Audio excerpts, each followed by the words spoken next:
اعوذ باللہ من الشیطان الرجیم بسم اللہ الرحمن الرحیم رب زدنی علما، اے اللہ تعالیٰ میرے علم میں اضافہ فرما اور مجھے سچ بولنے کی توفیق دے۔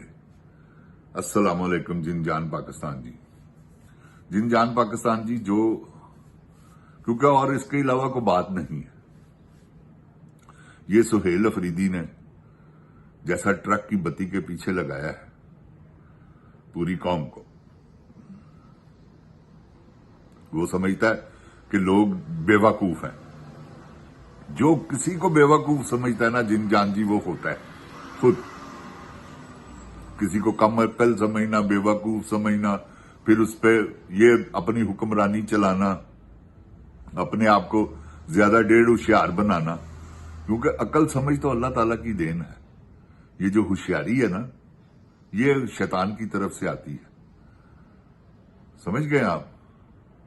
یہ ہوشیار ہونا، اپنے آپ کو ظاہر کرنا کہ میں بہت بڑا آدمی ہوں۔ اگر جو بڑے آدمی ہوتے ہیں وہ اپنے آپ کو کہتے نہیں ہیں کہ میں بہت بڑا آدمی ہوں۔ آپ نے کیا حشر کیا ہوا ہے بلوچستان کا کہ آپ کو اس کا پتہ نہیں؟ کہ آپ جانتے نہیں؟ کہ آپ کو نہیں پتا کہ وہاں 42 شہید ہوئے ہیں؟ جو کوئی پرسان حال نہیں تھا ان کو اسلحہ تک نہیں پہنچا۔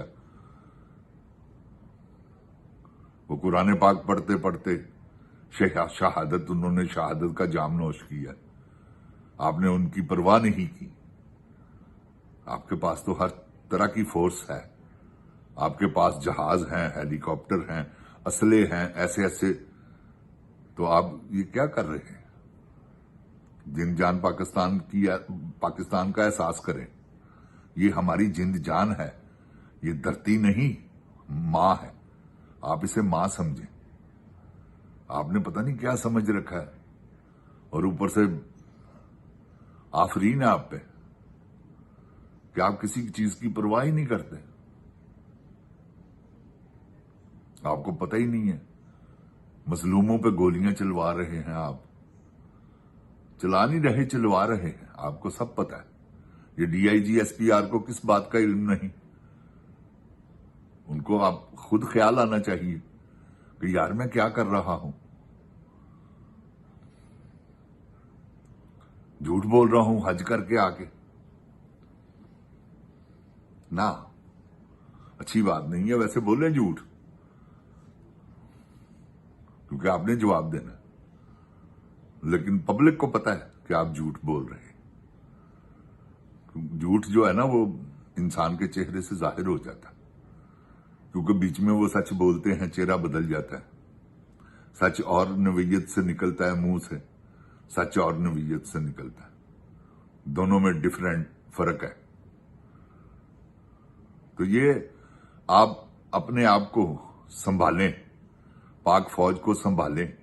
یہ مت پاکستانی عوام کو پاک فوج سے مت لڑائیں۔ جو آپ کر رہے ہیں، جو آپ نے بد امنی پھیلائی ہوئی ہے، جیسے آپ کنٹرول کر رہے ہیں پی ٹی آئی کے، یہ جو آپ نے جن کو کنٹرول کیا ہوا ہے، یہ سب آپ کی زبان کل بول کے گئے ہیں۔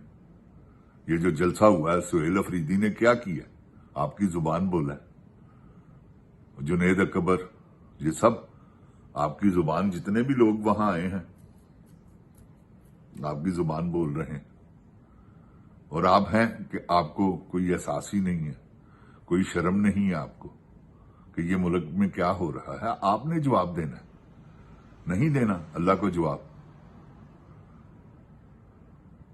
یہ تو نہیں ہو سکتا کہ ہر چیز سے آپ استثناء دو۔ آپ نے یہاں لیا ہے، اللہ تعالیٰ سے تو استثناء نہیں ملا آپ کو، وہ تو نبیوں پیغمبروں کو نہیں ملا۔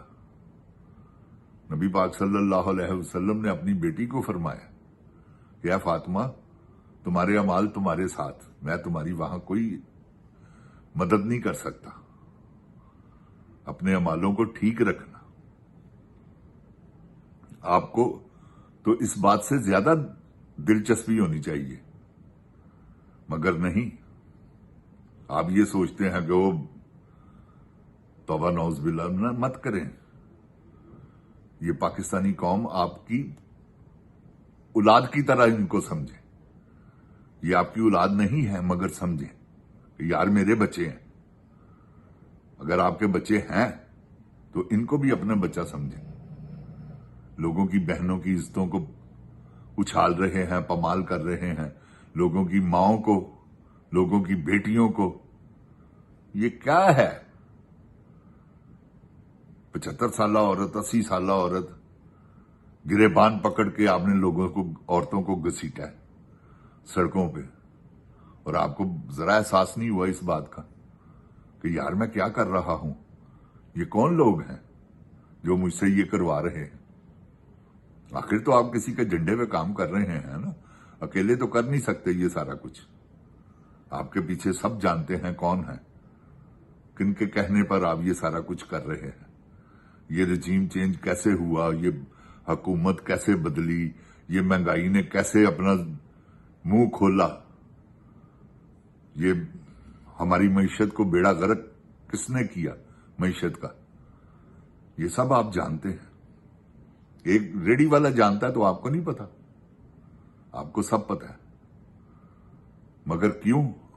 کہ آپ کا مفاد ہے بیچ میں، آپ کو پیسہ مل رہا ہے. پیسہ تو ایسی چیز ہے جنرل صاحب، اس میں تو بندہ منہ موڑتا ہی نہیں ہے. اللہ تعالیٰ تو قرآن پاک کے حافظ ہیں. آپ نے پڑھا نہیں کیا بندے میں تمہیں ایک سونے کی وادی دے دوں، تمہاری جستجو دوسری کی طرف بڑھ جائے گی. تو آپ کو تو وادی مل چکی ہے، اور کیا لینا آپ؟ قبر کی مٹی سے پیٹ نہ بھرے، وہ بھرنا ہے، وہ تو باری تو آنی ہے. تو بس یہ سوچ کر کہ یار یہ میری عوام ہے، یہ میرے لوگ ہیں، یہ میرے بچوں کی طرح ہیں، میں ان کی اس طرح پرورش کروں جیسے میں نے اپنے بچوں کو پالا ہے. کیونکہ ان کی تنخواہوں سے آپ کے بچے پلے، ان کے پیسوں سے جو آپ کو تنخواہیں ملی ہیں وہ ہر پاکستانی کا پیسہ ہے. آگے بھی آپ نے سوچا ہوا ہے آپ کو کیا کچھ ملنا ہے، کیا کچھ آپ نے حاصل کر لیا ہے اور کیا حاصل کرنا چاہتے ہیں. ایک مرتبہ بتائیں، آپ کو اکٹھا کر کے دے دیتے ہیں. کوئی ایسی بات نہیں. ہم کسی کے توبہ نوز باللہ مخالف نہیں ہیں، میں کسی کی مخالفت نہیں کرتا. اگر آپ سوچ رہے ہیں کہ میں آپ کی مخالفت کر رہا ہوں، آپ کے مخالف بول رہا ہوں، تو نہیں، آپ بلوا رہے ہیں. اور بھی تو لوگ ہیں، کسی کے بارے میں کبھی بھی میں نے کچھ نہیں کیا. یہ جو آپ نے خریداریاں کی ہیں، یہ جو آپ نے سارا کچھ سمیٹا ہے، کس چیز ہے؟ کوئی چیز بتائیں جس پر آپ کا کنٹرول نہیں. عدالتوں کو آپ نے مذاق بنا دیا، بیوروکریٹ سب آپ کے انڈر. اس کے بعد جو ظالم فورسز ہیں وہ سب آپ کے انڈر، پولیس آپ کے انڈر. یہ کون ظلم کر رہا ہے؟ وہ بریگیڈیئر فائق ہے، وہ کہتا ہے کہ میں 10,000 بندہ مار دوں گا. یہ دیکھیں نا، یہ کیسا چیلنج ہے، چیلنج کر کے بندے مارنا. انہوں نے کہا نہیں 26 نومبر سے پہلے کہ کوئی نہ آئے ہم گولی ماریں گے. عطا تارڑ نے کہا، وہ آپ کا سالہ جو ہے محسن نقوی، اس نے کہا، پھر وہ جو خواجہ آصف ہے، وہ ہے ایک ایسا بندہ جس نے چیلنج کیا آپ کو کہ آپ ساری جنگیں ہرے ہوئے. کیا اس نے آپ کو بےعزت کیا؟ ایک مرتبہ نہیں. آپ اس کا کچھ بھی نہیں اکھاڑ سکے. اکھاڑے نا، پتہ چلے ہمیں بھی کہ آپ نے خواجہ آصف نے یہ کہا تھا، اس کو یہ سزا ملی. کر کے دکھائیں. سوال ہی پیدا نہیں ہوتا کہ آپ ان کا کچھ کر ہی نہیں سکتے، کیونکہ انہوں نے تو آپ کو اس منصب پہ بٹھایا کہ یہ لو، دونوں ہاتھوں سے تم بھی لوٹو، ہم بھی لوٹ رہے ہیں. تو مجا دیاں بھیڑاں پنجابی کی مثال ہے. تو آپ تو ایک پنجابی، پنجاب کے شہر سے تعلق رکھتے ہیں. ایک چھوٹی سی معمولی سی بات آپ نے پورا پاکستان بگاڑ دیا ہے عمران خان کے چکر میں، کہ عمران خان کو کسی طریقے سے ہم زیر کر لیں، ڈینٹ ڈال دیں وہ ایک مجاہد آدمی ہے جس کو ڈنٹ نہیں پڑ سکتا. آپ کو جو مرضی کرے. میری بات پہ غور کیجئے گا. جن جان پاکستان زندہ باد، جن جان پاکستان کی عوام زندہ باد، پاک فوج زندہ باد. مگر جو ظالم جرنیل ہیں وہ سب مردہ باد. پاکستان پائندہ باد.